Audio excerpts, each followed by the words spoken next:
เรามาเบิ่งวิธีสมัครโปรแกรมบอเนียวเนาะให้เราเข้าไป Google เลยเนาะนี่ Google อินเทอร์เน็ตเนาะ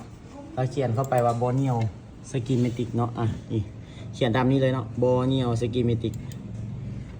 พอเขียนเข้ามาแล้วเนาะมันก็จะมีหน้าแรกให้เราดาวน์โหลดเนาะให้เราดาวน์โหลด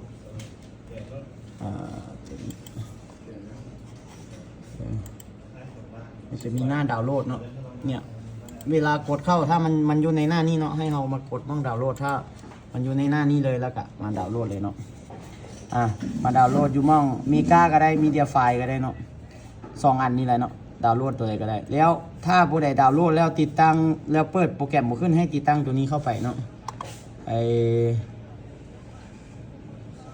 เนี่ยตัวนี้เนาะติดตั้งตัวนี้ลงไปแต่ถ้าผู้ใดดาวน์โหลดได้แล้วก็ติดตั้งลงไปเลยเนาะเนี่ยดาวน์โหลดตามนี้เลย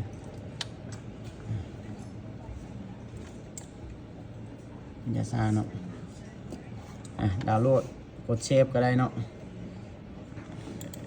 เนี่ยมันดาวน์โหลดแล้วเนาะเราก็ติดตั้งมันลงนี่ดับเบิลคลิกมันติดตั้งมันลงไปเนาะ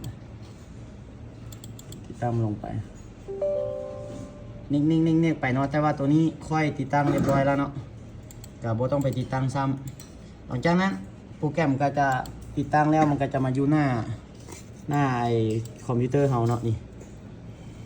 เปิดโปรแกรมขึ้นมามันก็จะมีหน้านี้ขึ้นมาเนาะถ้าผู้ใดที่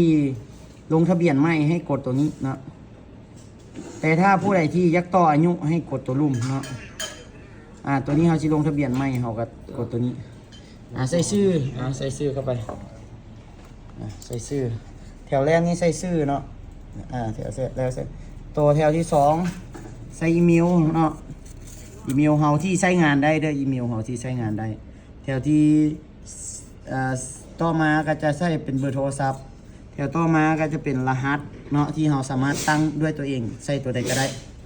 แล้วในส่วนของแถวตัวนี้เนาะแถวสุดท้ายก็คือโค้ดตัวนี้เวลาผู้ใดที่ซื้อโปรแกรมโบเนียวนำค่อยน้องค่อยก็จะส่งโค้ดตัวนี้ให้เอาโค้ดที่ค่อยส่งให้มาใส่นี้หลังจากนั้นกดนี้กดนี้อย่าใส่รหัสแป๊บนึงเนาะใส่รหัสของลูกค้าตั้งด้วยตัวเองเนาะหลังจากนั้น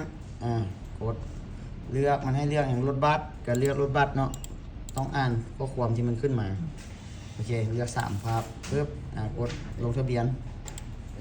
อันนี้หลังจากลงทะเบียนแล้วเห็นว่าสังเกตเบิ่งว่ามันจะส่งเข้าไป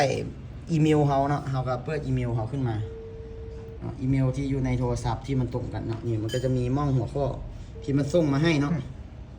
หัวข้อตัวผลิต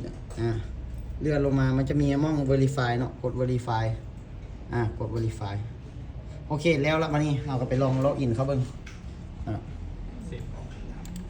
เนี่ยล็อกอินเข้าไปเบิ่งบัดนี้เอา user ที่เราสร้างตอนทำอินนั่นเนาะใส่เข้าไปแล้วก็รหัสเนาะ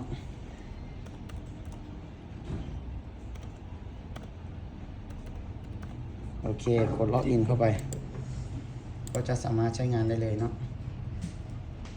กดไม่โบชื่อน่าจะชื่อหรือว่ารหัสโบชื่อ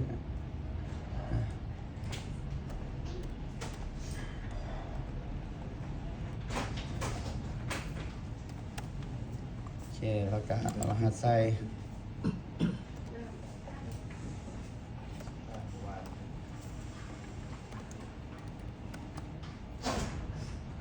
ลงมือ